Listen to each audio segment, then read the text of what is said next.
Right, we're on. We're on. Thank you very much. We're back. Love it. We're back. With a bang. After a yeah, call it like a sabbatical. Look at You that. go away. That's a professional term. I can say it. I don't know what it means. It's been a long time, hasn't it? I was on it. Forge Fitness was the last one Yeah, Gaz. with Gaz, really good guy. Mm. Episode 13. Unlucky for some. She's unpacked.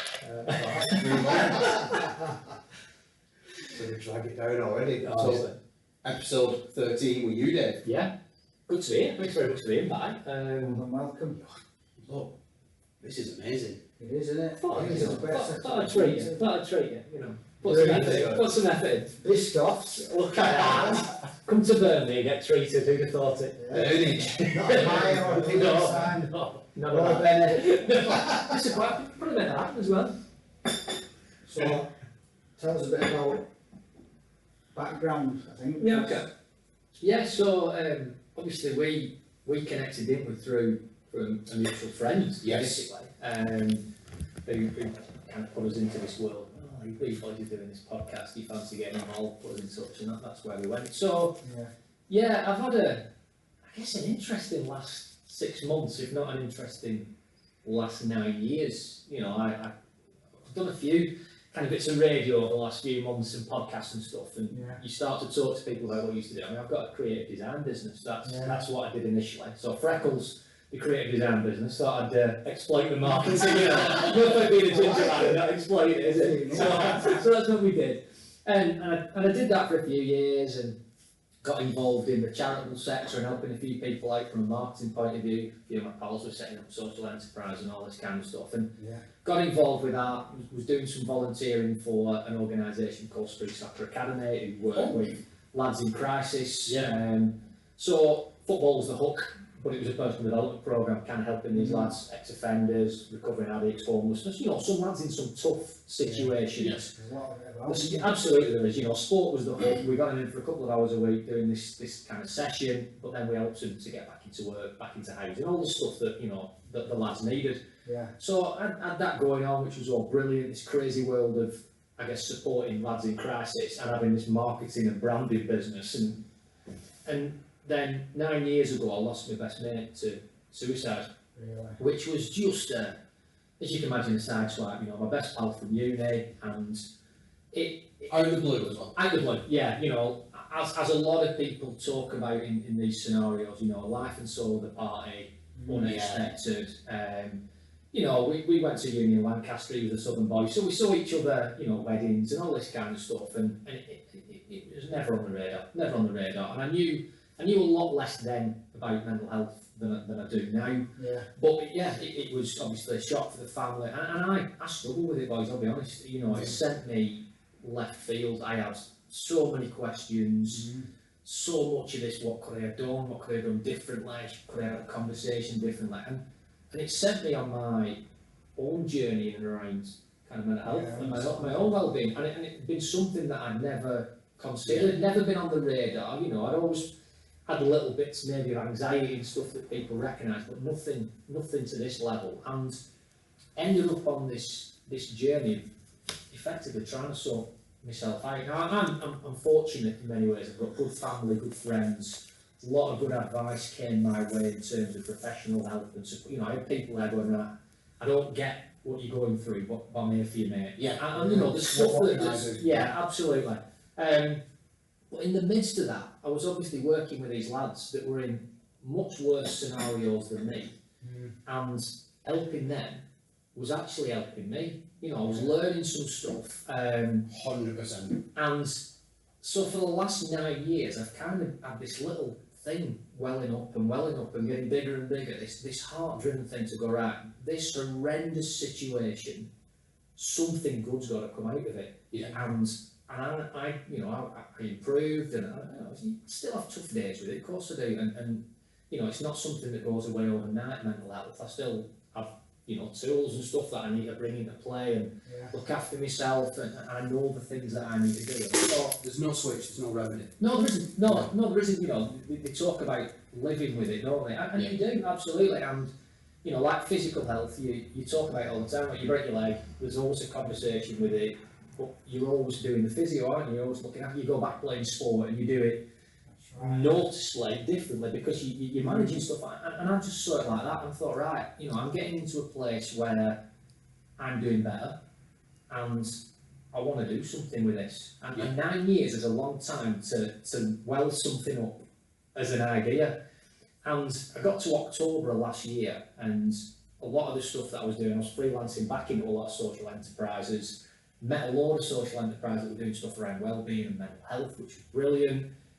Got involved with a few projects within businesses and started to put some of this stuff in, and I thought, I don't want to be the same as everybody else. Not saying that everybody else is wrong, that's because there's loads of brilliant stuff out there, but I want this to be cultural. Well, not every suit fits everybody. Of course it doesn't, no, and I thought, right, my journey, I've been to some professionals who've been brilliant for me, but some that have been awful because it didn't fit. Yeah. And some of the conversations I've had over a pint or a brew actually have done me miles more good than some of the professional support that I thought was going to do me good. I'm thinking, hold on, there's something in this to fill this gap between encouraging people to have a conversation and knowing where the support and the professional care is, and all this workplace well-being. I'm thinking, hold on, you know, 9 to 5's work, what about all the stuff that goes on at home? Because some people are brilliant in work and rubbish at home. Some people are rubbish at home, brilliant at work, so it can't be workplace well-being, because that doesn't work. It's got to be lifestyle, it's got to be culture, it's got to be conversational, it's got to be about that chat in the pub with your mate and saying you're not doing okay, and that being normal in work, normal in the pub, normal in the footy club on a Saturday afternoon when you sat in the dressing room. And I just thought, I'm going to take all the stuff that I've gone through on my journey and try and package it up into something. Break that taboo. Yeah, where genuinely, I mean, I started this kind of conversation back in October when pretty much all the freelance work I was doing finished on like 1 week. I had this nice little plan to, all right, we'll put this business together over like 3 months, so I get some money in from doing this, and it literally all ended in a week. Everything just went, and I had a wobble, you know, what am I going to do with this? And then I thought, hold on, I'm never going to have a better opportunity to do this. I'm not thinking about somebody else's website, somebody else's business, somebody else's dream. If I'm saying this is what I'm meant to do and I genuinely believe it, then I'm going to crack on and have a go. And that's what we did. So spent some time meeting a lot of the people that I met in the world of wellbeing, forging this kind of idea, and just people kept gravitating to it because it was honest and it was open and it was me kind of laying everything down. Congruence, Yeah, and you know, met some brilliant people, planned to launch a business in March, then COVID hit, so that was genius, wasn't it? You know, let's start a business at the start of a global pandemic, that'll work well, won't it? Let's thinking we'll Oh, honestly, yeah. But again, you know, this stuff happens, doesn't it? You know, mental health don't have, there's no postcode to it, there's no time scale to it. And you don't know when it's gonna. Of course you don't know. And that's it, the flip side of the coin. Was it the best challenge to put in front of you? It has turned out to be. I mean, you've got to be very careful when you say this during where we're at now, because there's a lot of people in a really tough place and there's some horrible stuff happened. But 2020 will be my best year yet. Yeah. Which is a massive statement to say because I've got 3 months to go. But I've always had this thing where I've been, in many ways, my own kind of, I guess I'm my own worst critic. Oh, you know, I think I started doing this and I started having the conversations and I absolutely believed in everything that Mindsight and the business was going to be. But I just kept trying to put other people at the front of it. Not that I didn't believe in it, but I wasn't confident enough saying, this is my thing, this is my story, this is my... So I'd meet all these people that I thought that were better at this than me. And I'd bring them in and they'd be great and they'd be with camp. Like, why don't you just go and do this radio? And the first lad I ever spoke to said, this is yours, Dave. Yeah. You've got to front this, it's got to be your voice. Yeah. And I had to get out my own way. And that's tough to do sometimes, you know, it's not an easy thing to step up. And I challenged myself at the start of the year. But we found this, getting in front of that. Oh yeah. Yeah. It's not easy. No, it's not. Not easy. Yeah, anything to do with a comfort zone, isn't it? Yeah. Like you'll dip a toe in and think, oh, and Yeah. go back to your safe space. Yeah, yeah. Maybe it's 2 toes next time, and then Yeah. it builds, I think. Yeah, it does, and I think you're right, and that was my thing. I knew I had to throw some big challenges, so I said, I want to be on the radio, I want to be in a book, and I want to be on TV by the end of 2020. So I've done 2. I'm all right. That's not too bad. This is counting. That's counting as far as I'm concerned. So I'm nailing. But there were things that on the surface, and I'm sure watching this, people, he seems quite confident, but I'm quite happy talking. I'm quite happy talking around this subject. But I knew I had to put myself out of the comfort zone that I'd always put in somebody else. Yes. I was the person that put somebody else on the radio. I'd arrange it, I'd put the strategic bit in place, I'd do all the social media, get the promotion, but they were the one in front of the camera because it was somebody else's dream. Yeah. And I kind of going, hold on, this is my dream now. This has got to be. You're the only one who can explain it. Yeah, and it, we've done so much over the last 6 months that I wasn't expecting to do because that wasn't the plan. At the start of March we had this. Well, not a plan. Oh yeah, it went absolutely. Honestly, Get out. yeah, and sometimes the best planning ends up being the worst planning, doesn't it? And the no planning ends up creating the thing that you were. So with this lovely little model of going, right, we've got something to go into the workplace and into charitable stuff, which was my background, and into education and into the sporting arena. They were the kind of 4 places I thought, this is what Mindsight will do. We're all about creating culture, we're all about going into a workplace and it not being about barbering HR, being a mental health first aider or doing a tick box exercise and all the responsibilities on there to go and speak to 40 blokes in manufacturing that have never spoken about mental health. And I thought, just in case when it goes wrong, insurance will say. Yeah, and I thought that's not me. There's all these programs and stuff there that if that's what people want, great. But for me, it was a really simple model of going, if we can help people look after themselves a bit more, and if they're looking after themselves, can they then look after the person that sits next to them? Because they know how they left on a Friday night, and they know how they came back on a Monday, and you have a bit of banter, don't you? You know the family, you know what they enjoy sport-wise, you know the bands they're into, and all that kind of stuff. So it gives you a licence to have this conversation. I'm thinking, right, if we can do that, that's more down the prevention side. There's less coming into the world of crisis, which is the thing where it's costing managers money and time, and that's when the whole mental health picture gets a bad stigma because people are not knowing what to do with it and not knowing where to signpost. So if we can do that, then maybe we can start investing a bit bigger and getting people to start investing in community and looking after the people around them. So that was the great model. We had this thing called the Heart Finder, which basically went into the business and found out what they do for well-being, what they don't do, what they think they're doing really well but maybe aren't. Looked at each business as differently, because we put this into creative and we put this into construction. It's 2 totally different animals. Have this great thing, and then we're going to bring in all the experts to kind of bring in what that business needed in terms of training and support and very much around culture change rather than just doing a workshop and ticking a box. So that was the plan. It was brilliant. And then COVID hit. That was the end of that journey. We'll get to there before we crack on about how we escaped COVID. Or how we managed to get over it. Just focus on yourself a little bit. Just for those who don't know yet. You're from Burnley? Burnley born and bred. I had a little stint out in Lancaster for uni and moved to Darlington for a couple of years. We know Darlington. You know Darlington. There's not much you guys don't know, is it, to be honest?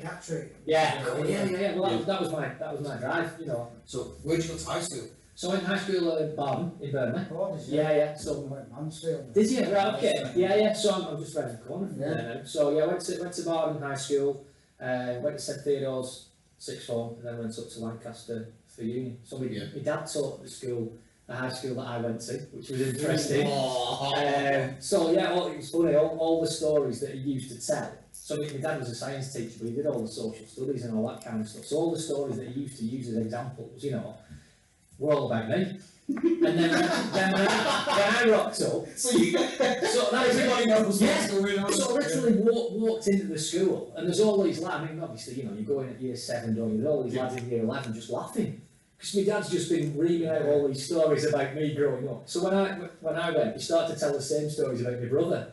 But the problem lied that my brother's 4 years younger than me. So at one stage we were both in the same school together with my dad telling stories about both of us. Went horribly wrong.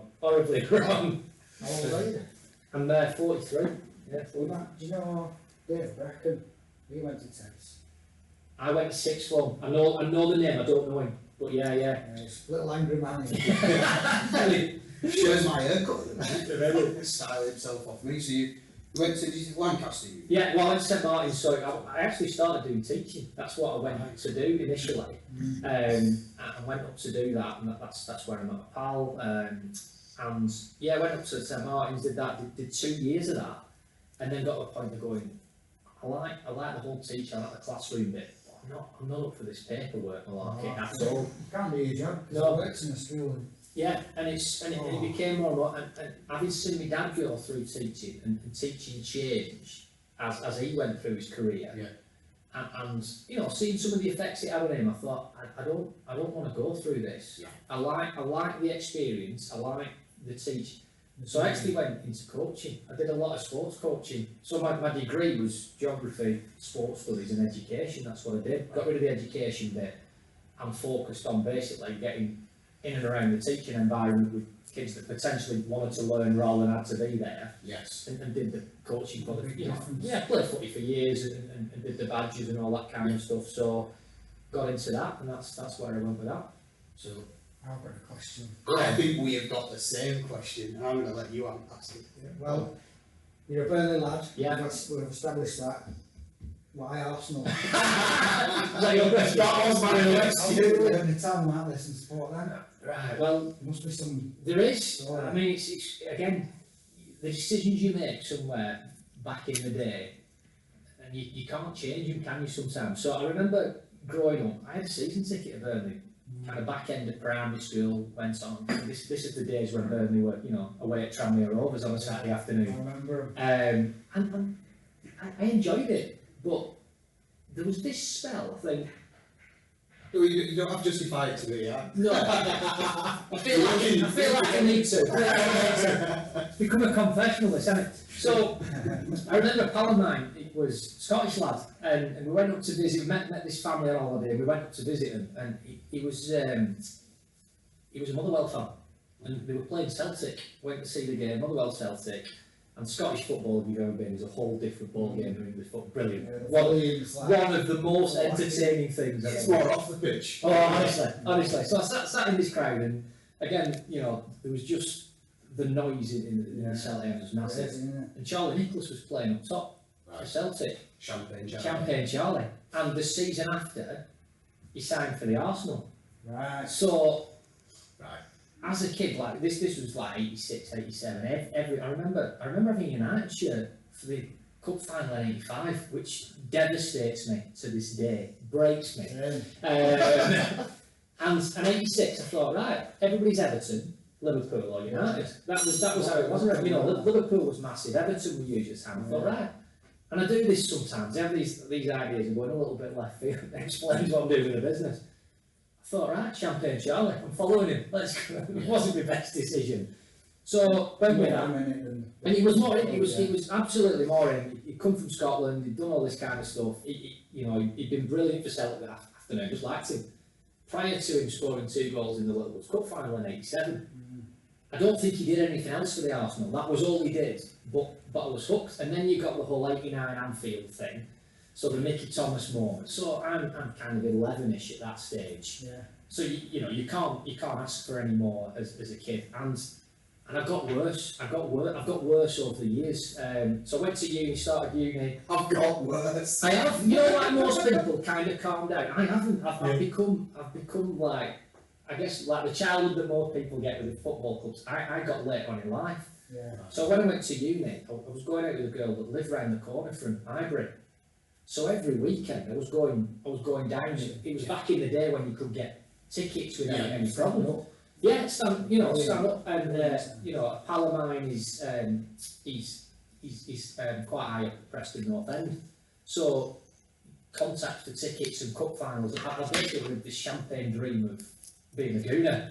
So I was there at the when we won the league, when Tony Adams did the whole ball over the top and that thing. So I was there in the Everton end.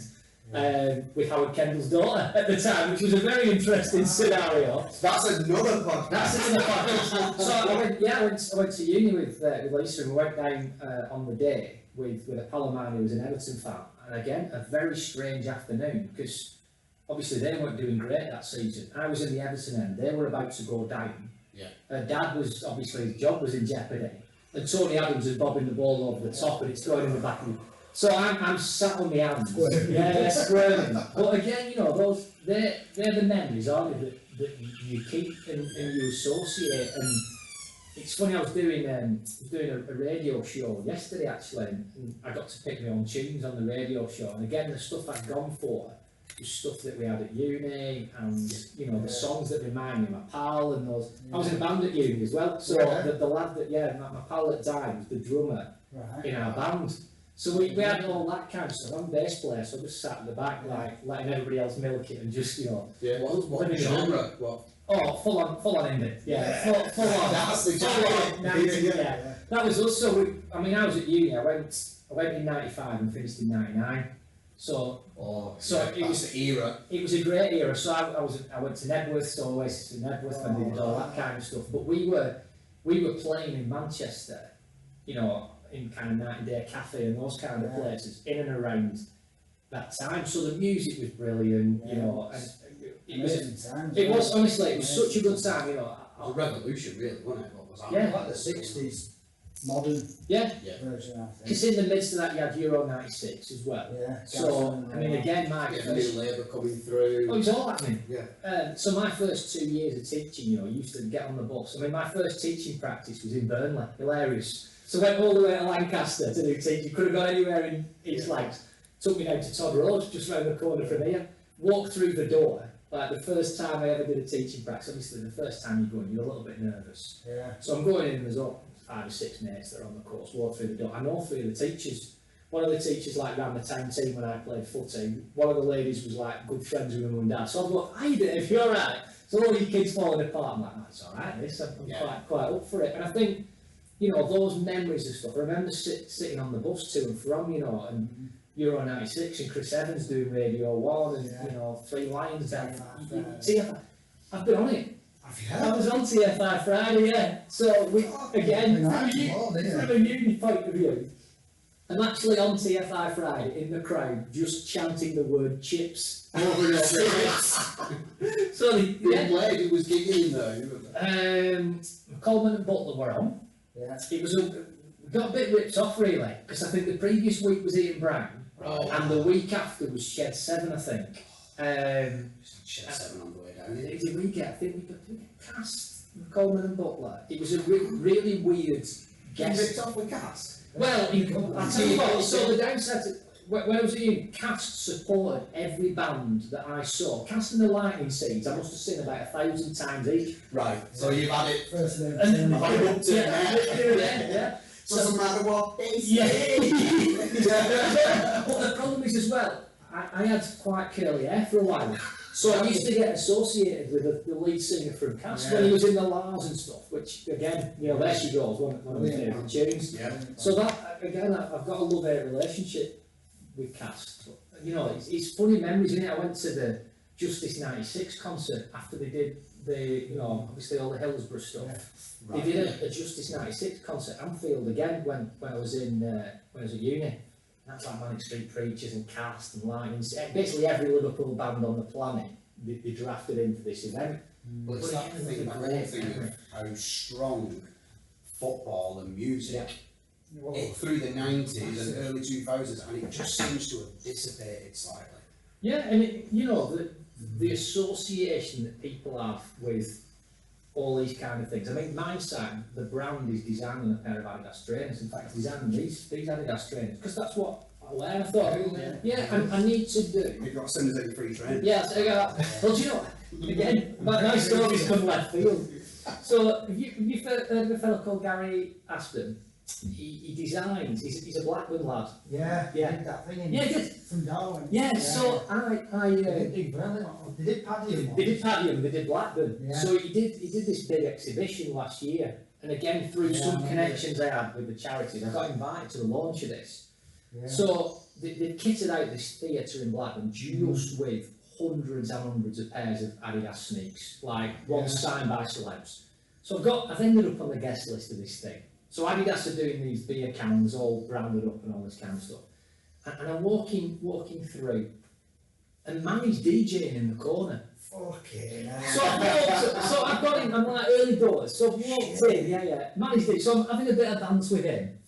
And then I'm looking around and there's all this stuff going on, and what's the cyclist called? Bradley Wiggins just wandering around, he's having some dance. Paul, yeah, absolutely. So he's having a wander around, and then this is just a bit bizarre. And I'm all caught up, so I've got that on, so I've fitted right in. And then Sean Ryder. Oh man. I'm literally walking down this. Just going to catch these. Yeah, honestly. So Sean Ryder, I mean, Manny looked decent, you know what I mean? He scrubbed up quite well. Sean Ryder's not as strong, to be honest, but got all the photos in and did all that kind of stuff. And I mean, it was just like the dream venue for me, like all these trainers. Anyway, sat on social media the day after, pal of mine from Australia's going, "What's this with you on, Dave?" "What do you mean, what's this?" I've ended up on all the social media for the event. I don't know whether they thought I was meant to be there or what, but obviously I'm huddled up looking at these sneakers. There's all these photographs, you know, Sean Ryder's on there, and Manny's on there, and kind of Gary's on there, and all the other guys that are involved in it. And there's me, like, huddled up looking at these photos, felt like a right imposter. Like a singer from Cast. Yeah. What's he doing here?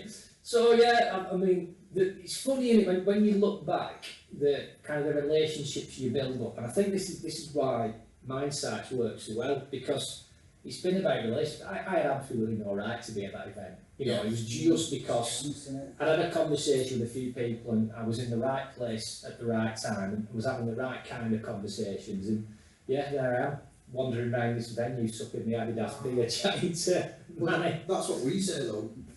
Do you know, like you just said, you had no right to be there. Yeah, but you did. Yeah, do you know what? Yeah, you're right. And this is what we always put at the forefront, don't we? Destiny, innit? Yeah. No control. Do you know what? You're meant to be there. If you focus your energies in a certain direction, those energies are going to put you in certain scenarios. And connect you maybe with the tea lady. Yeah. And you're nice to that tea lady, and then you find out years later she's actually the managing director of something else. Yeah. And I think that's, you know, when you're consistent, and I've talked about this a lot, you know, when it's genuineness, it comes from heart, you know. I say to people, and I've said this a few times early doors when I was doing this, and I'm not sure whether people believe me because it was a bit floaty. I said, I genuinely want to save the world, and I want a massive business, because if I have a massive business, I help more people. And that's quite unique, that's a different thing. And a few people said, oh, last 2 or 3 weeks, I didn't like to take that when you said it at first, because it's not the normal conversation, but I believe it now. I genuinely get this concept that when you say you want to do that, that's what you want to do. If I had a rich uncle tomorrow, I'd do a lot more, you know, and I'd do a lot more quicker. Yeah. But it wouldn't be for me. And I think, you know, what you're saying there about the situations and where you meet, if you're genuine, you resonate the right people around you, you draw the right people, and they stick. You know, I've spoken to hundreds of people over the last few months, and they've all been great people, but some have stuck a little bit more than others have, because they've resonated with what I want to do. And we talk about well-being with the swagger of the Gallagher brothers, which again is going to hit for some people and not for others, but it's not that cocky thing. But the picture in my head is that element of, you know, when Liam used to stand for, and Nebworth, I can picture it, stand at the front of the stage, that confident in what he believes in, holding that microphone out to hundreds of thousands of people and expecting them to sing, is kind of where we're at. You know, we want people singing from the same hymn sheet. If all we do is educate head and tell people stuff, until you engage heart and switch that on a little bit, that's the swagger bit, you know. The confidence to say I'm not doing okay, and the courage to say to somebody else, look, I'm not an expert in this, but I'm just going to stick my arm around, I'm going to be your mate, you know, we'll go on this journey together.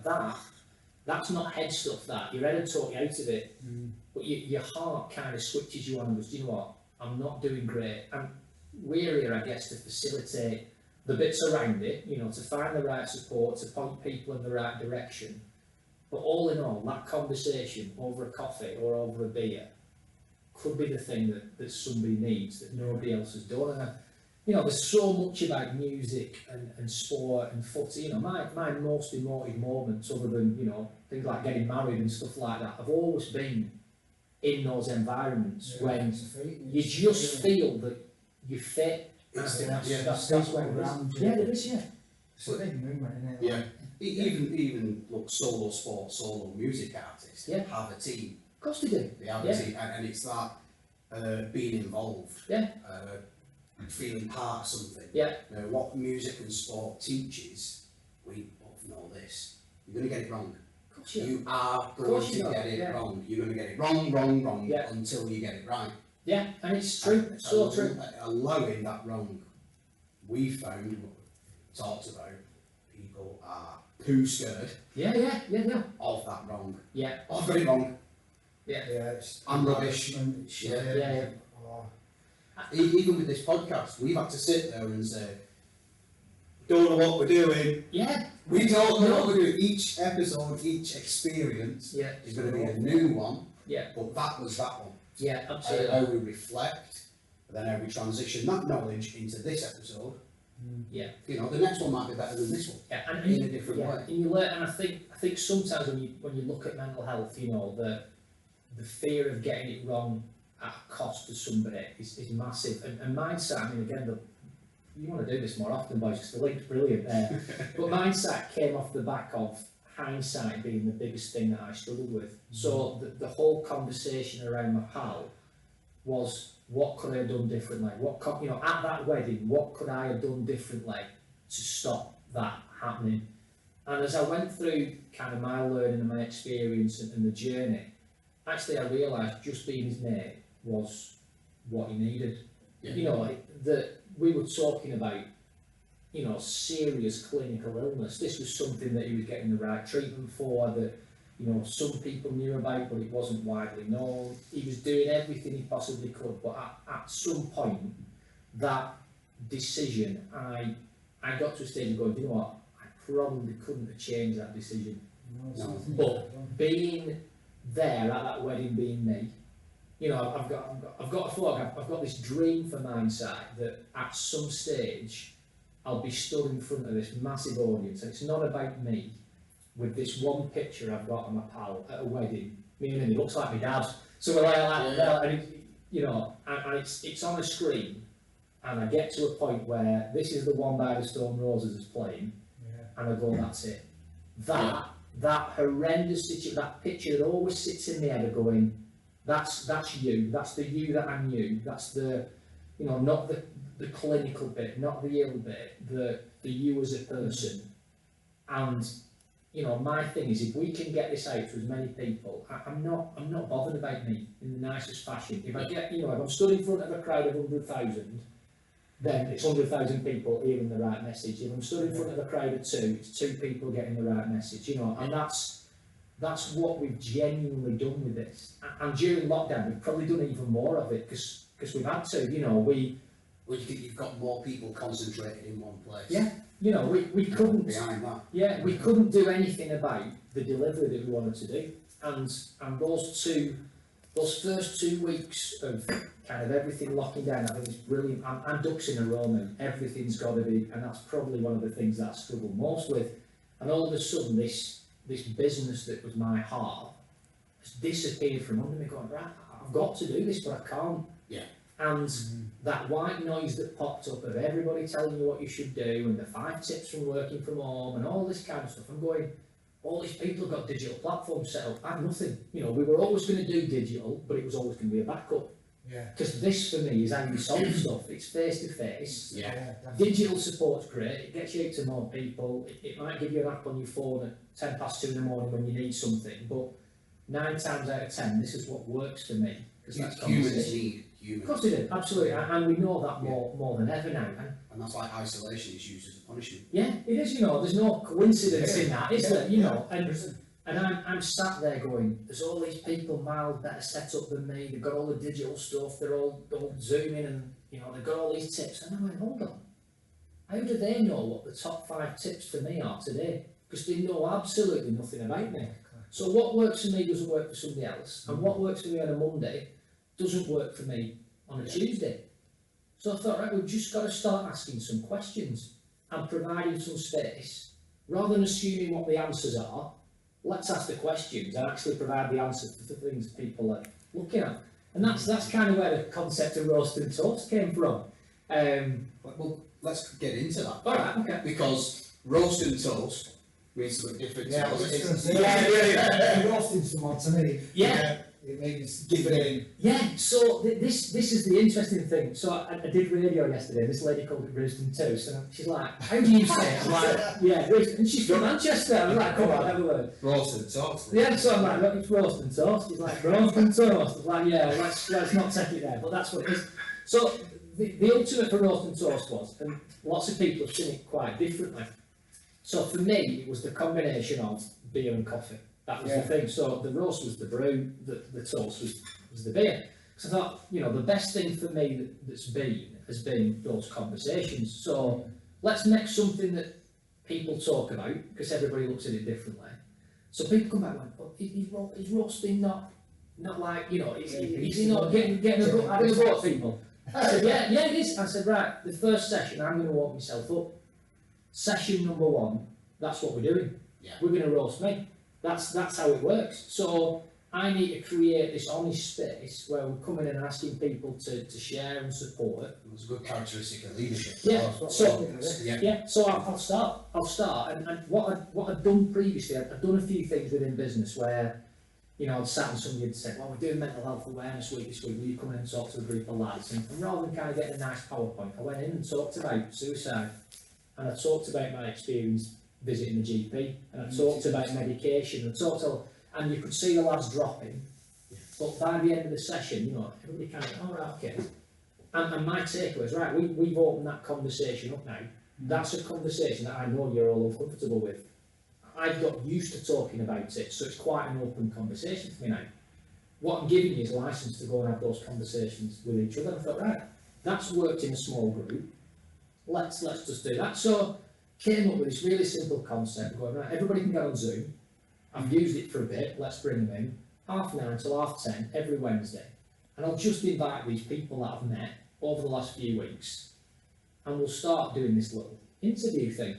So did the first week, I invited my mum and dad, my mates, everybody was in. And go with what you know. Yeah. I thought, right, okay, if it's got a bit of momentum, there's something in this. So I did the first week, went all right, I thought, right, I'm going to get bored of listening to me, so we need to do something about that. And I'd met a lady about 3 or 4 months previously, so a lady called Andi that kind of just got what I was trying to do, and her background was coaching. She'd done some stuff with graduates, she'd worked at U92, so the university linked to Salford City and stuff, and she just signed up. Like, I'm genuinely grateful to this lady, because she went all in. Like, I didn't pay her anything, she just went, right, what do we do, how do we make this big? And the workplace elements of it resonated with her, because that was her background. But we kind of create this thing in Ross going, right, if we start with a topic and we talk around that topic, we can give people some hints and some tips based on that topic, and we'll go, but we need to do it differently. It can't be, right, this week we're going to talk about anxiety, because nobody's going to come.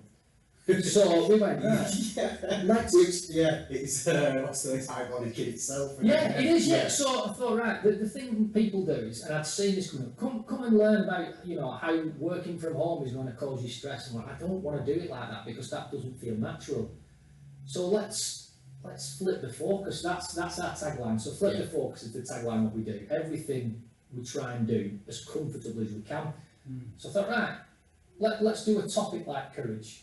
Be less Lion from the Wizard of Oz, be more Liam Gallagher from Oasis. So that's what we put out on social media. People are going, what the Bobby Brown's this about? And then we did a section called What's in Dave's Head, which obviously linked to the whole mental health thing, and it unpacked that. So the session on courage was basically about being courageous enough to say you're not doing okay, courageous enough to ask the question of a mate, and courageous enough to be part of the answer and the solution. So it all flowed into exactly what somebody else would do, going, you know, the other session would have been how to ask a friend about whether they're doing okay, and we went, right, let's make it Gallagher. So we did a section on, like, we linked it to films, so we did one link to Back to the Future, we did one link to the Breakfast Club, so it was like, you know, we got this thing that was working, which was a bit clubby. I'm like, right, okay, how do we make a breakfast club into a breakfast culture? Because it's nice that we're all rocking up 20 of us every week. How do we go and make this bigger? Yeah. We did stuff on songs, you know, it worked, because it was just, and It's relatable. yeah, it was, and so we kind of started doing these kind of hints and tips, and people took it away. But what we found was we created this absolutely unique space. So unlike a networking event, there's no labels, no titles, no business card handouts. People come as you are. You know, we went all Nirvana on it, and we've had doctors in, we've had wellbeing experts, we've had, you know, guys from top drawer of banks, we've had graduates in, sole traders, people that have just lost their jobs, and we've talked about, you know, the loss of kids, we've talked about the loss of loved ones, we've talked about losing your job and anxiety and all the stuff that is being talked about in the arena of health and well-being, but we've done it with this swagger, I guess. And as the weeks went on, we talked less and people talked more. Yeah. Running itself. Yeah, and it is, you know, so we always lead with the topic. So the last few weeks we've had a couple of guests on, so people that have been involved with this over the last few, talking about how it's worked for them, you know, what's been your best session, what's been your biggest takeaway, how did you find us, why do you keep coming back, because that's the strength. And the first few weeks were me inviting people in the world. Now, there's people we had 30 odd in this morning, which is as a standard networking event, that's good stats, I'm happy with that. We've probably done, I don't know, 200 people over the last 20 weeks have come into this thing. Yeah. Which is what linked into this. Somebody who was on one of those sessions said, hey up. And that's what's happening now. So there's people in the room that are linking up with each other beyond roast and toast on a Wednesday morning. I mean, it runs 9:30 till 10:30, and then we move into the kitchen. So we have like this, you know, let's move the party in the kitchen. We'll keep the microphone. I felt a bit embarrassed to be honest. I'm like, I'm going to go now. But we were having to kick people out at like 11 o'clock, 11:15, because they didn't want to go. Because the space was so unique. I mean, this morning, to come down to this, like that, 11:15, I'm going to go. You know, I'm going to go do something. But the space was so unique that people coming back, and I knew it was a good idea from the first couple of weeks. I knew it was something that was different to anything else I'd seen. But then people are going, this is genuinely saved me during this lockdown. Yeah. I'm doing my business differently because of roast and toast. I'm doing my relationships differently, and you know, we do a lot about gratitude. We do a lot about. I mean, this week was all about feedback, taking positive feedback, and you know, when somebody feedbacks, rather than dismissing it, actually thanking them for what they've fed back. They've noticed some, and there's no rocket science in it. It's little reminders and little snippets. You know, we've got people journaling now that have never journaled, and you can see it on a Zoom screen because everybody's just jotting stuff down. Yeah. These knowledge bombs, as somebody came in, it's just little droppings that people are writing. And I think the benefit of it being online, and we always planned to do it live, it was always going to be a live event, either in a coffee shop or a pub, that was always going to be the rules for it. But what we've realised on the Zoom is that you can come in and just sit and listen, and nobody judges you for not saying anything. That works brilliantly. You just absorb it. You're just absorbing it, and that's absolutely fine. If you just want to write stuff down, you can in the chat. We can manage the gobby people because we can rein them in, and we can as well. So we can mute and control. We can bring the quiet people in, and we've just started doing this kind of breakout bit. So little rooms of 4, so that the people that are not comfortable talking in the big room suddenly get this space where they can introduce themselves to, and it's like the dream event. So what I've realised is that whatever we do live has to reflect that. So we will put a band on, we'll do it in a coffee shop, we'll do it in a pub, and there'll be some entertainment on so you feel relaxed when you come in. Business cards will be banned, you'll have to hand them over at the door.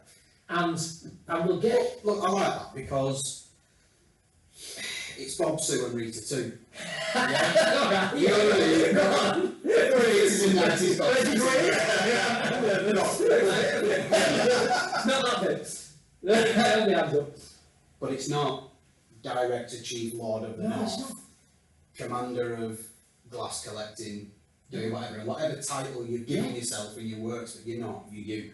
Because everybody's opinion matters, and everybody's, what you realise in this is everybody's got a story, and the value of everybody's stories is equal in that space. So if you're a doctor, your story is as relevant as like you say, if you're the cleaner just coming in because you've heard about it. I mean, we had somebody come in this morning that heard about it 10 minutes before, and I need to get into this. So in the came, and what we've realised over the last few weeks is people are starting to just throw this stuff out to everybody in the world. Like, you've got to get, it's the best bit of the week, it's the only thing in the diary. And I'm like, have we really created this? And that's the strength, I guess, of having something that you're not possessive of, because I'm not. I realised that if I want to save the world, I need a lot more people. So people talking about, I've got people, can I stick your logo on the top of on our sleeve of our shirts? Because we're a business doing this and want to say we're supporting Mindsight. Yeah, absolutely, you can. Get me some merchandise and I'm all in. And it's people are getting proud to be associated with it and want to go the extra mile. So it's that belonging as well. People are yearning it. So that, people are connecting with the professionals in the room and doing all that kind of stuff. So people are linking into people that do this, the counselling support and all these kind of things. But they're also linking up with each other. And because they resonate, because a story comes out and somebody goes, oh, that's actually how I operated, and I need to talk to you more about that. So all these roast and toast spin-offs are taking place. People are meeting for virtual coffee and real coffee where they're allowed to, and the live event has got to do that. If you want to come in and sit at the bar with a pint, while maybe a business comes in and talks about for 10 minutes what they do for themselves or their business, or a professional maybe comes in and talks about a topic, but it'll always be done in our way. And we did that. That was kind of our big kind of lockdown win. I thought, this is culture. I can control the culture of what we are. Yeah. So let's look at some other stuff. So Mental Health Awareness Week kicked in, and a pal of mine asked me to do a video just about what I do for my own mental health. That's a cracking idea. Brilliant. I'm all up for that. Went on, did the 2-minute video. Came off and automatically went, hold on, that's not big enough. Mental Health Awareness Week, it's a week. Yeah. It's on a topic that somebody's pre-planned 6 months ago, and I think it was kindness this year, which is a great topic, nothing wrong with that. I'm thinking people need something immediate for that. I thought, I wonder if I can find 52 businesses that would all commit to doing a video every Monday morning at 10 o'clock. And then I went, hold on, that's not big enough either, that's only 52 people. What if they all nominated another business to do that, and we start to catapult this stuff? So we're in about 18 weeks of that, and people just coming on, and every Monday morning, 10 o'clock, I've got these businesses that come on, just do this 2-minute video, and the responses to that, because they're reaching out to people that I don't know. Yeah. And being open, there's people in their worlds going, I didn't know you were struggling with that. That's a brilliant idea that you do. And all of a sudden we're creating this network of people shouting out about this thing that isn't us. So that was all right, I quite like that. And then we created this thing called 6 Connections of Care. So have you heard of the 6 degrees of separation? Yes. Yeah, so being from Burnley, there's a version that says that every actor's 6 films away from the film with Kevin Bacon. That's all I knew about this, right? I just thought it was this jokey thing. So somebody told me about it the other day, right? And sorry. Yeah, we lost you. Go. Yeah, that's all. Team chef. No, it's just a 6 degrees of separation of when you sit in a room. Yeah. It was like we've connected through Paddy. Yeah, it is. Yeah. So we start. So Either them phone adverts. Yeah, that's right. Yeah, that's right. What's for you? Yeah. So again, somebody told me about this. Like, they were quite a serious person, and they're giving me this 6 degrees of separation thing. I was thinking, Kevin Bacon, what's Kevin Bacon got to do? Anyway, turns out it's a real thing. Yeah. So the long and the short is Microsoft worked this out a few years ago, and everybody is 6.7 something separations away from anybody on the planet. So I kind of like this as a concept. I thought, right, I don't like separation. I wonder if we could create this 6+ model, connections of care. So effectively you are 6 connections away from being able to help anybody on the planet. Right. So if you fancy helping Beyonce, you're only 6 conversations away. That's where we're at. And I thought, It's your direction in which you take yourself on them. So that's pretty powerful. So I thought we need to do something with that. So I took it and went, right, I wonder whether every conversation that we have, we could encourage people to go and have 6 positive conversations around mental health and well-being. So today, perfect example, roast and toast every week. Anything that we deliver into a workplace or a charitable organisation, our adage to that, our takeaway is, can you go and speak to 6 people that you associate with, mates, friends, family, whatever it is, and either talk to them about what you've learned today and big it up, or open yourself up to them to say, look, if I'm not doing okay, have I got licence to come and have a conversation with you? And vice versa, if you're not doing okay, I'm giving you permission to come and have a chat. So I'm thinking, hold on, if we speak to 20 people in a workplace on a Friday morning, if a bloke goes to the pub on a Friday night with 6 of his mates and has that conversation, that's giving us licence to get into the world of 6 people that we would never meet. Yeah. And the restriction in the workplace is it's not necessarily the people that need it that are making the decisions, it's the people at the top with the purse strings that are deciding who comes in and how to do it.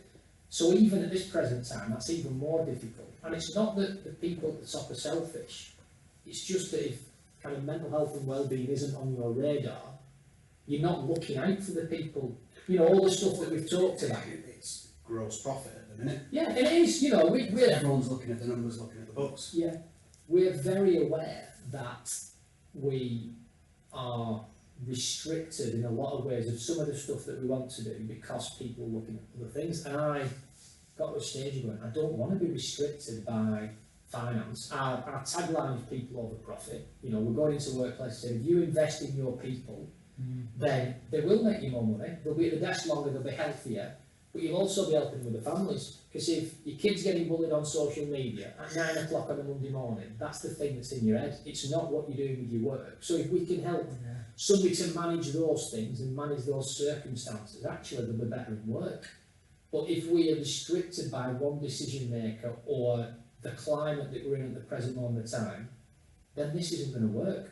So we've got to get into coffee shops, and we've got to get into pubs, and you know, you 2 boys after today go away and talk to 6 other people about this, then that's 12 people I'm not going to reach because I don't know them. Yeah. But it's 12 people you can, you know, and that makes a massive difference, doesn't it? So we've talked about roast and toast for a while. Yeah. We're going to go into a short break. Brilliant. What are you broadcasting on? Because I've seen it on Instagram. Okay. So we are set up as Mindsight Connect. So that's our social media right across Facebook, LinkedIn, Instagram. We're Zoom at the present moment of time. So for all the security stuff, if anybody wants to get involved, just drop us a message, either email connect@mindsight.org.uk or hook up into any of the social media, and then we just send across the information. As it gets bigger, as we go live, we'll probably end up streaming the thing and all sorts of other bits and bobs. But at the moment, that's the routine. All the links will go in the description. Yeah, so everything like that. Perfect. We'll go for a short break, but enjoy this advert from the people who've brought this episode to us at Right Flank Activewear. Go and check out the website.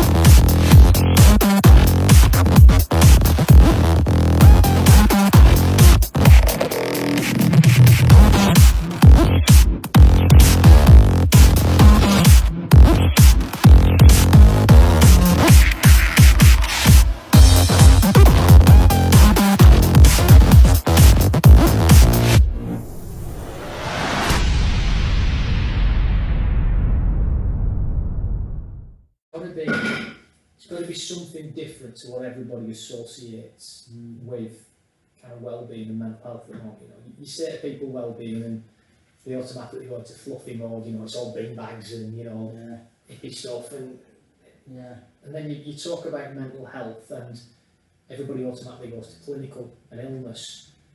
And there's such a big gap in between. I thought it's, you know, we can't avoid talking about well-being. We can't avoid talking about mental health because that's what we do.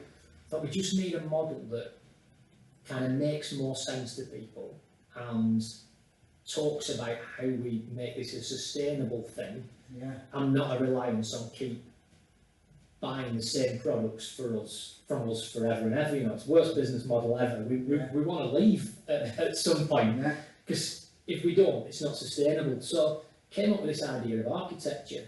You know, we go in as well-being architects, if you will, and we'll chat to a business or whoever we're working with, and as your architect would do if you're building a house, we help you put the solid walls and the rooms where they need to go to create this solid structure. And every house is different, so every business is different. But the idea being that based on the plans that we put together, we bring in all the experts that you need as a business. So as you would do with your house, you know, you bring your plumber in, you bring your electrician in, but at some point those lads go, don't they? They depart. You don't bring your plumber back in for Friday tea every week. You know, it's not how it works. And if your kid draws on the wall, you know, you don't bring your painter and decorator back in. You've got a few tools in your toolkit just to look at that kind of little thing and patch it up and look after it. So that was kind of the model. You know, you always have the number for the plumber. So if there's a crisis, you can always draft him back in. And the other advantage of that is if you're expanding, you know, if you're doing a downstairs bathroom, you can bring your plumber back in. And it just sat quite well with that as a simple lad from Birmingham. It needed to be a simple concept. And the idea being that when you've created this house that you're proud of, which effectively in this case is your business, you start to invite people in and you talk about it. And people tell you what a great job you've done of it, and it becomes the talking point. And then you start to interact with your neighbours in your neighbourhood. So our model of I, we and us sits absolutely in this architectural thing, and that's what we wanted to do. You know, we're there with the business or whoever we're working with for as long as they need us. Yeah. It's an arm round element. You know, we're not just going to train a few people up to do this and then we're going to run off. We're there for as long as they need, but we'll grow as they grow. As they expand, we'll expand. But the ultimate aim is that we create this culture within that business that there's a lot more prevention stuff going on. There's a lot more conversation going on. If it gets to a point of crisis, you can call the right people in. But what you actually do as a business, you know, if somebody gets in the point of crisis where they need professional support, as a business, there's not an awful lot you can do. No. But you can create a better environment to come back into if they're able to do that. And that's our model, you know. Get this thing that you're proud to call home, that you're proud to live in, that you're proud to talk about, because the benefit of that is, you know, we have this thing about creating these beacon businesses of well-being. If that becomes your business, if you sell tyres, effectively tyres cost the same amount of money and you've got the same tyres as the fella down the road that sells tyres.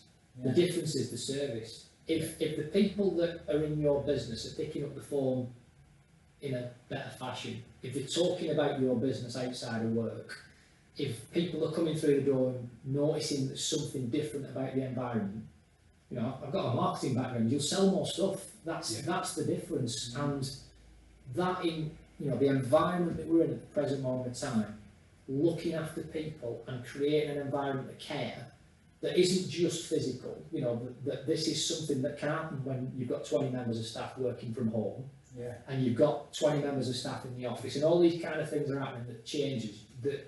That's the environment that we're trying to architect and we're trying to change, and it makes it sustainable. It makes it cost effective because you're not paying us every year to do the same thing to the same people. We're starting to get to a stage where, you know, you're not just turning up on Mental Health Awareness Week for a week of doing something.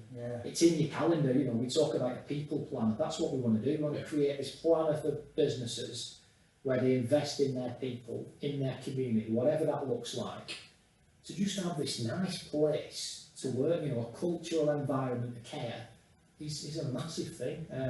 So yeah, that's the architectural model. Seems to be going down quite well. People go, oh, that's a bit different, but I think that's how we operate, you know. But it gets conversation going. Yeah, it's relatable as well. Yeah, you know what an architect is. And the interesting thing that we've found over it, a lot of the businesses that we're talking to are construction businesses, and they're renowned for potentially being some of the hardest places to reach. You know, the lads that are in there, they're not stereotypically the kind of blokes that are suddenly going to turn around and talk about mental health. But the architect model, daily sport readers, burger eaters, the architect model, drinkers. The architect model sits in that world because it's something that they understand. And I've not thought of it from that perspective, but actually it breaks down few barriers, because, you know, a lot of people, oh, actually, yeah, when I build my house, that's what we're building it for. And I wanted to live in it, I wanted to be proud of it, and, you know, I want to own it. You know, yeah, of course it is, yeah, absolutely. There's a lot of strength being a simple lad from Burnley. There is. Yeah. Very underrated. Yeah, they are. Very underrated. Yeah, keep it simple. Absolutely. One thing I've been dying to ask, so I'll just get Go on. a breakdown. How do you ask your mate if he's alright, Liam Gallagher swagware? Brilliant. A bit of, Love it. sorry if I've dropped you. No, there, it's a but good question. It's a bit of great an question. example. I tell you what, the thing that I've found that works, and it'd be very different for everybody, and I think the way that you ask your question starts with relationship. So the Gallagher swagger for me, Liam Gallagher stands at the front of that stage, absolutely 100% confident in the relationship that he's built up with that crowd, on the back of singing the same tune over and over, that when he sticks that microphone out, he's not going to look like an absolute tool and everybody's going to sing back. So for me, the swagger in this is having those conversations on the back of a relationship. It's very hard to go into somebody's world, I think, and ask such a tough question without them knowing that whatever they say, the answer's going to fall in the right place. So the swagger for me is you've got to be right for the answer, because you might be the only person that ever asks that question, and it's not the asking the question that's the key for me. It's what you do with the answer that's massive. So if I say something to you and say, you know, are you doing okay? In that split second, you've got a choice to go, I either blag this or I open up. And the opening up will 100% fall on how confident you are in me. So, you know, a lot of the campaigns that I still think are great, you know, ask your mate twice, great concept. What if you need to ask your mate a third time? And there's nothing in that really around knowing what to do with the answer, because that answer might be silence, and that's all right. And that answer might need you to do something, and that's all right. But at the same time, that answer might just be you sitting there, opening your ears a little bit. You know, you've got two of these and one of these, haven't you? That's really important. And you know, you've got to be at a point, and we make a massive part of this saying, you've got to be an active listener. There's something about you're creating an opportunity that somebody might have been dealing with for years. And it might be the only time they're ever going to, and you can't miss it. You can't miss it. You don't need to be an expert. You know, a lot of the best conversations I ever had were just getting stuff off my chest with somebody that had absolutely no link to anything. It goes back to the 6+ model. I've got 6 people that I go to. You know, you know Paddy very, very well. Paddy's one of the people that I go to if I need a bit of a kick, but I also need a bit of a cuddle. That's how it operates, you know. It'll tell me I'm doing great, but it'll also motivate me to do stuff. I've got other people that'll just give me a cuddle, and I've got other people that'll just tell me straight. I've got people I've got people in my world that'll just tell me I'm doing the right thing to stick at it. And that's come from relationship. That's come from knowing how people operate. And so the swagger for me is getting out your own way a little bit in a full-on Gallagher style and going, right, whatever comes at me, you're the most important person in this. I probably can't solve it all at once. Let's get it out, and then let's unpack it together. The swagger is that bit.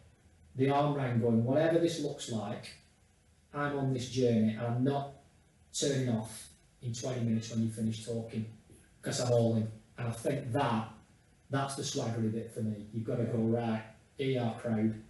You sing for as long as you want to sing. I'll take my place when I want, but I'm going to keep putting the microphone out. You chat away.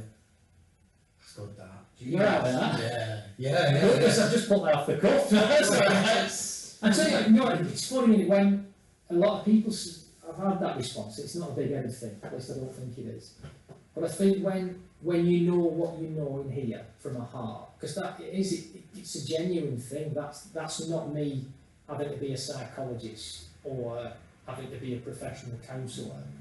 That's me sitting in front of people that have done exactly that thing for me, and the weight drops off. You know, you feel the relief of just being able to unpack something and going, you know what, I can throw this at you, because it takes a little bit off me. And you've got to be careful in that, you know, you don't want to be taking too much on, you've got to look after yourself. That's why we look at the eye, and that's where the professional support has to come in, because you can't just throw all your burden onto somebody else, because you don't switch off. When somebody tells you something, you're all in, you bought in. But I think a lot of this stuff that does seem to just come off the cuff is me just going, right, what worked for me, that did. And that's where all this has grown from, you know, the Adidas trainers, the names, all the flipping the focus and the swagger stuff. It's just, that's my story. And here it is. It's working. Yeah. Cheers. It's clearly working. People ask us about this as well, like the purpose of. Yeah. And we say, one of these episodes, one conversation like this might resonate with a viewer who might just find this accidentally and go whatever, and like, actually I'm going through that now. Yeah. What tools did you use? Yeah, absolutely. Not so much the answer. Yeah. It's going about the architect again. Yeah. What drawings did you look at? Yeah. Oh, I looked at this shape and this is what I built. And you get inspiration from somebody else. So, you know, one of the things we find about Roast and Toast, because it's so many different businesses, is that although people are trying things in a different business, actually it can be adapted into different areas. And it's interesting when you start to bring all this stuff together, because and you don't realise it until you do things like a podcast. Because I've heard myself saying a lot of the same things over and over, because that, you know, if you're talking about your business for the first time on somebody's new podcast, it's the same as what you were talking about when somebody talks about your new business. Yeah. But I find that there's always something in it, because there's always a different question that always allows me to bring something new out. Yeah. That I sit back and go, yeah, that's another bit, that's another little one of these knowledge bombs, or these little nuggets that we talk about. And I go, yeah, actually that's it, because the more you resonate with people, like, you know, we're sat here as mates now, I think. We've got our stage, you know, right? Having a lad's conversation with two fellas I've never ever met before. But it's doing me as much good as hopefully it'll do for somebody else. You know, when we did the work, we did some work with a co-op insurance in Manchester a couple of years ago, as we developed the whole concept for Mindsight, and worked with a few other businesses bringing it together. We worked with this small group of 20 kind of team leaders and stuff over a 12-month period to look at this embedding and culture. And I was really conscious of putting into those sessions something around crisis prevention and suicide. Because my attitude was, if only one person that we speak to can do something about the situation that I went through, then it's worth it. You know, if we speak to thousands of people and only one does something and it helps them, then, as you said, it's worth doing. So it takes one. Yeah, we worked with that group for 12 months, and in that 12 months, 2 of the women in that 20 came across suicide attempts on the walk home in Manchester and took people down on the back of what they'd learned in a couple of sessions from us. I was like, wow, I thought it'd be like one person in 10,000, and it was 2 in 20. Yeah. But again, that heart and head thing, you know, it resonated with me more than anything. That I thought they had to grow a pair, for want of a better word, and walk across the road and take all the stuff in their heads that we taught them, you know, the right things to say and the right things to do. But at some point, that switches off, that switches on, because there could be consequences. And we both said, you know what, months ago we wouldn't have done that for fear of doing the wrong thing. And the reason we went and did it was because we needed to do the right thing. Regardless of what happened, the right thing to do was for us to intervene. And well, powerful, isn't it? Yeah, of course it is, but that's a lot of what goes, if you like, awry in society. It's people knowing what the right thing is to do, but action. Yeah, it is. Yeah. Because I think a lot of people know that conversation is good.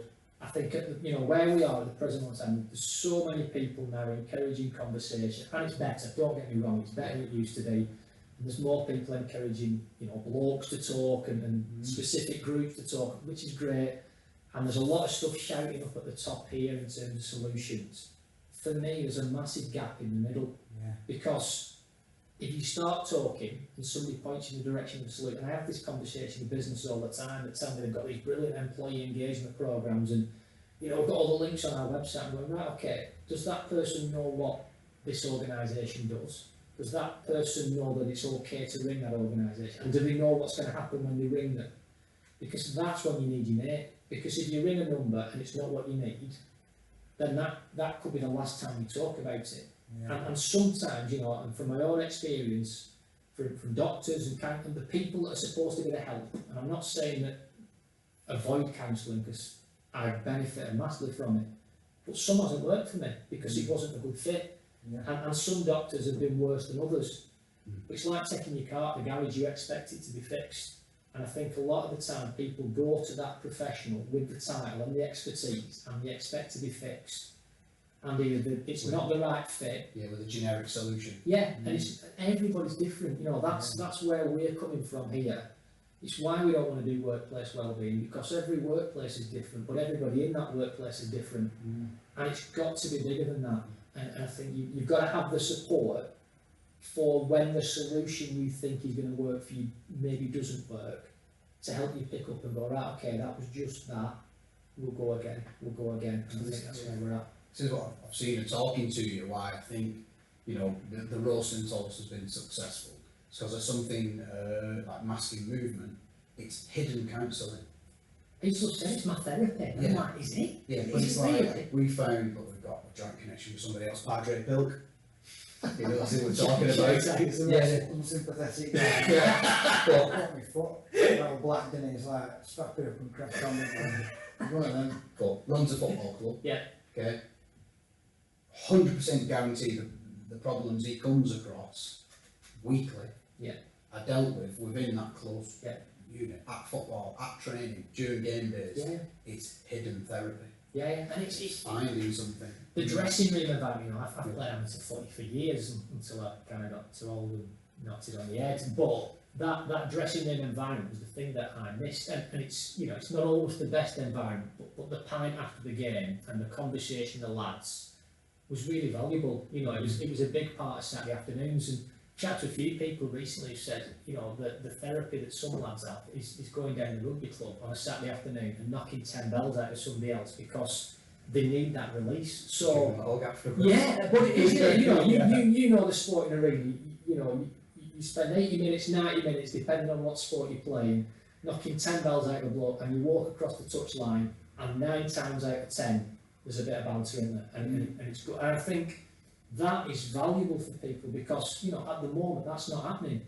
So people are missing it, and it's affecting home and it's affecting work. Yeah. But some of these environments are actually the places where some of this stuff can be introduced because it's not your boss telling you to do X, Y, and Z. You know, it's getting these campaigns behind the bar of a local rugby club or a footy club. It's getting these conversations into coffee shops and the normality, I guess the way of moving it so that, you know, if you I meet a group of mates probably once a month for a beer.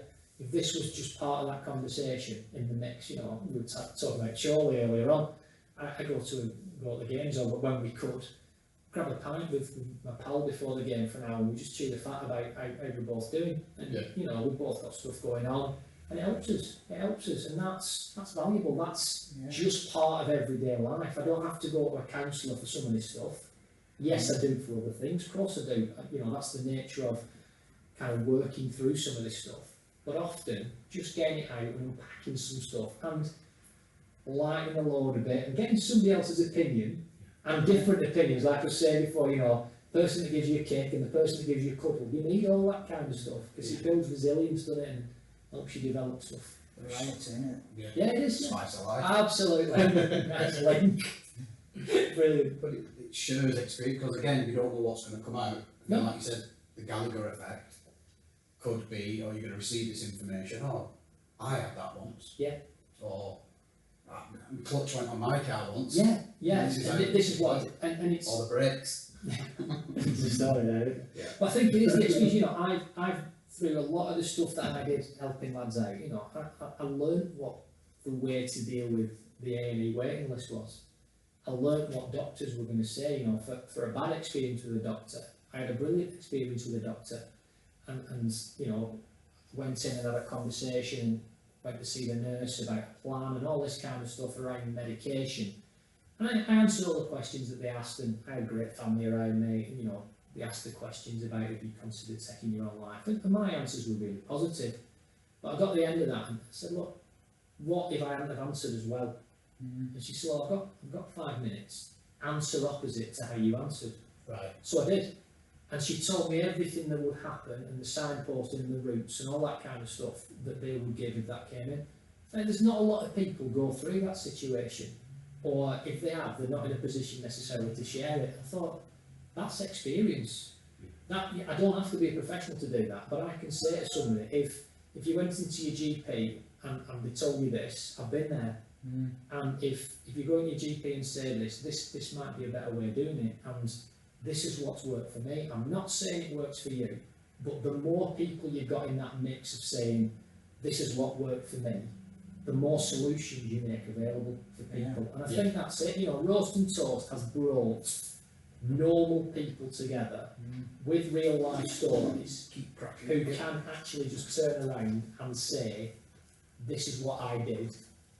If you want to do something with it, absolutely. And I think I'll be on that journey. And I think that stories are valuable, aren't they? Options it is. I think, you know, it's the pick and mix for well-being. And we, you know, when I had the creative business, we worked with freelancers. That's how I did it. You know, I set up with a mate who was a web designer and a mate who was a graphic designer. They didn't want businesses. They just wanted to get the crayons out and do some coding in the background. I quite like people. So I sat in the middle of going, right, I know a little bit less than them and a little bit more than them. I can bring those two things together and create the thing that, you know, the website whatever people want. And we just brought in more printers and freelancers and all this kind of stuff and created solutions for people. So you could, you know, literally walk through the door and go, right, I'm a brand new business, I need a website, I need a banner, I need all this kind of stuff. And you go, right, okay. And we just brought in the right people to do it. It's exactly the same model. You know, it's funny going on like I said right at the start, we have these two very strange things of dealing with people in crisis and a marketing business that I never understood how they work together. And over the last 6 months I've gone, the model for that is how you reach that. You put them both together. Yeah.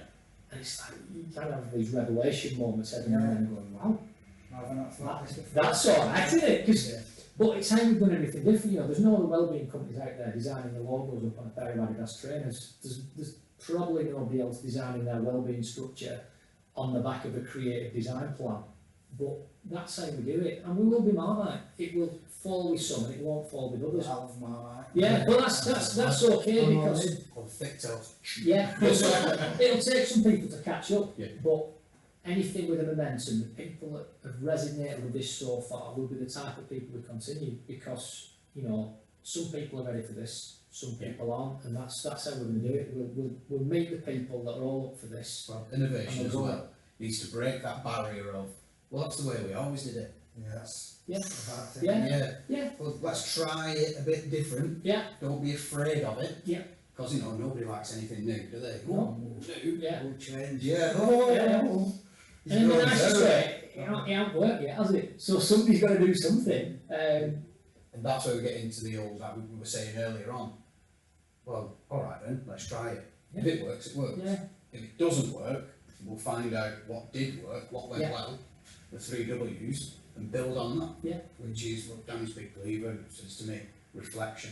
Yeah. Massive. Yeah. Massive. How you reflect on it. Yeah. But we've got, time is getting on us. It's fun, isn't it? Yeah, absolutely. It has fun. Honestly, I can talk to you for days. Yes, I love that. Love that. Well, this is the beginning, definitely. Yeah, absolutely. No, I've loved it. Absolutely loved it. Definitely. So we get to this point where we start doing direct shout-outs. Okay. I'll not throw you under the bus this time. Don't we do mine while you think? I remember him. Who did you really? Shout out, yeah. Yeah. George. Mr. Brightside. I bought a car a couple of weeks ago now, and through I've got a mate on Facebook who I serve with, and he's always sharing his brother's stuff, because his brother does like polishing cars, but to another level and interior. So I thought, do you know what? Because I know Parky is called. I said, oh, just give us his number, and I took it, and honestly, because I've got quite a bad OCD, I'm quite anal about everything's got to be in straight lines. I'm a little bit like that. They are eventually. really fussy about stuff, and he just, because I think the person who had it before me in the car, they've had kids and a dog and sort of sticky bits. Yeah, you don't want that. everywhere. And To bring the outside in. Yeah, it's not a vehicle like that. if anyone's like into the cars and they like them nice, take them to that guy's. Mr. Brightside. Mr. Where's he Brightside, based? Rockstall. New Hall Hay Road in Rockstall, Unit 24. Nice. And we'll put the link in the description. Massively undercharges you as well. Massively. Which is good, positive. I'm all up for that. It's therapy, innit? When you're in that place, because I'm the same as you, I can't have grime inside. No. Grime's alright outside, outside. Yeah. When we're inside, it's nice, and there's nothing like a nice car journey. Yeah. It's like your house, isn't it? Yeah. Take pride in it. It's part of Yeah. reflects you. Yeah, it does, absolutely. No more. Nope, I'm done. I've got to this week. My brother Neil and Emily, absolutely massive congratulations. They did the reveal, I think it was a week before, they're having a baby boy. Marvellous. So that is their first. My little brother, he used to follow me everywhere, and I used to have to pay his bus fare, so that's a different story. Yeah, he's going to be there. Yeah. Some of there. But look, as we say, men make men. Yeah. So you're having a boy. Well done. Second one, keep it in the family. Charlie and Lewis, 2 boys. Charlie broke his wrist this weekend, just gone, playing in the park, playing football. So he's been super brave. Well done, little lion man. All right, back in school now. Right. So showing everybody his cast and Excellent. all that lot. Good work. But as it be, stepbrother Lewis on the old rope swing. Unbelievable. Yeah. But this is what kids do. Kids play, kids get Yeah, yeah. So both lads now have got a cast on the right arm. Yeah. So Should form a band. Let's not be going there again. Let's not be doing that. They're all the same, yeah. So yeah, they'll be family ones. But my last shout out is going back to a previous episode that we did. So Tony Doyle, this one's for you, Mr. Tony. Big T. Big T. Very recently, go research him, do your research. Not very happy with the education system. Okay. But works within it. Yeah. And has come up with his own idea and his own plans how he plans to make it better. Wow. Which is a good thing. A very good thing. So Do like a world saver. That's a big shout, isn't it? fantastic. Good man. Helping the youth and listen, Tony, we're going to back you all the way. Another connection with this guy. Yeah, brilliant. Sounds good. Sounds Right good. here. Happy So days. this is your turn to look down the lens. Look down the lens, right? Any direct shout outs? Yeah, my direct shout out, and as we've talked about, you know, the relationships that you build. I met a lady called Andi Lewis about 6 months, probably a little bit more ago, introduced to a friend, and she just resonated with what we were trying to do with Mindsight, and just went all in. Like I've never experienced anybody just go, I get it, I'm all in. And people say it, don't they? There's a little talk and yeah, I'll do what I can. I've literally spoken to this woman every day for the past 6 months. She's worked building this and creating this, and she hosts Roast and Toast every week with me on, you know, 9:30 on a Wednesday morning. She's built a lot of the wellbeing programme stuff that we're doing, and the planning and the culture and the language for absolutely nothing. Right. And it's like, what? Because she believes in this. And to have that level of belief in something that you've created, you know, I get it from my wife, absolutely. I get it from my family. I get it from the people that you would expect that I'm not paying to do anything. Yeah.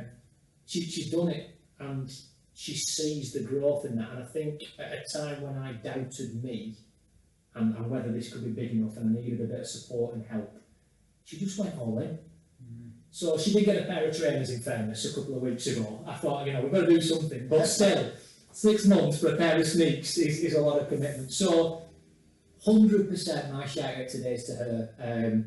I'll even shout out that it's Andi with an I, not a Y, because every time I mention Andi, she's like, oh, right, how's your mate Andi? No, that's not how it works. And I. So that's live now, you know, to the masses. But just honestly, sometimes you haven't got the right words for somebody, how grateful you are for what they've done. But she didn't have to do it. Yeah. We'd met very briefly before she went all in. But she has helped shape this to be what it is. And I'm extremely grateful to her, and we'll grow it and make it huge. And we will, right. It's going to be massive. What you do, I'd say a national, if not bigger. Yeah, absolutely. Save the world. Save the world, yeah. Save the world. Do it from your kitchen. Absolutely. After 10 o'clock at night. Yeah. Safety first. Wash your hands. But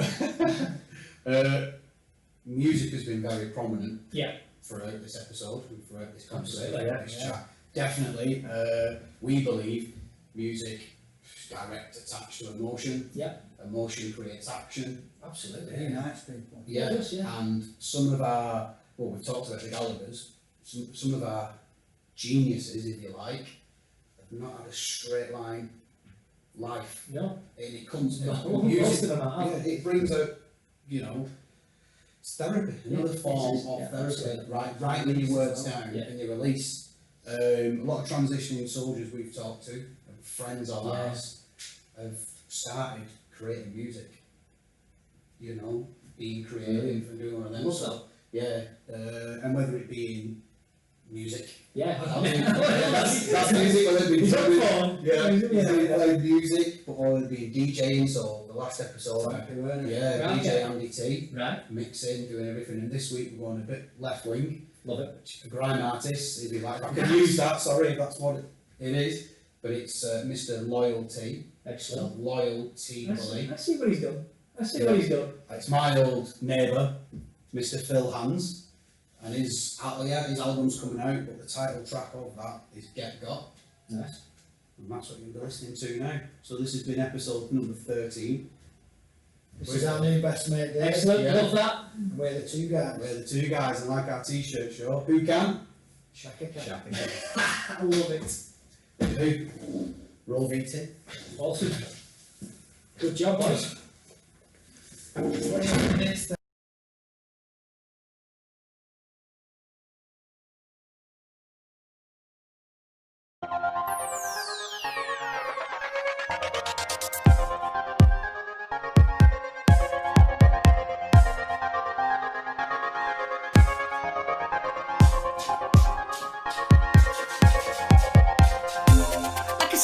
We said it before, you never before, so tell me the score, you know. It's like a cut with a knife, you know it's sore. You keep a going back for more. Let me tell you a little thing about me. It's the one and only man, the kid, the don, the one, the man, the kid, and that's me. I'm a bit of a cunt, you see. I'm a bit of a runt, you should have done those things that you done. Not fun to be an enemy of me, you see, I make you disappear with your family very easily. Cause I stick you in a van and take your face off, and break your leg off, and take your neck off, and take your head off. Get rid of your family members, every single one of them, and then I fucking get off. With the criminal mindset, and me sweat wet, make it better yet. Jump out the car, jump into the jet.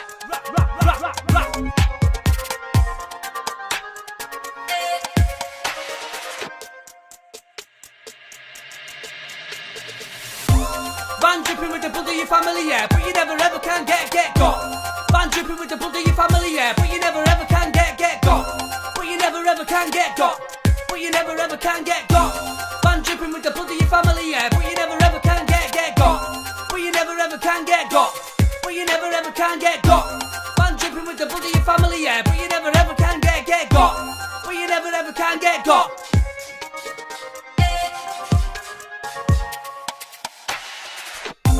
Like I said we said it before, you never before, so tell me the score, you know. It's like a cut with a knife, you know it's sore. You keep a cool, back for more. Let me tell you a little thing about me. It's the one and only man, the kid, the don, the one, the man, the kid, and that's me. I'm a bit of a cunt, you see. I'm a bit of a runt, you should have done those things that you done. Not fun to be an enemy of me, you see, I make you disappear with your family very easily. Cause I stick you in a van and take your face off, and break your leg off, and take your neck off, and take your head off. Get rid of your family members, every single one of them, and then I fucking get off. With the criminal mindset, and make you sweat wet, make it better yet. Jump out the car, jump into the jet.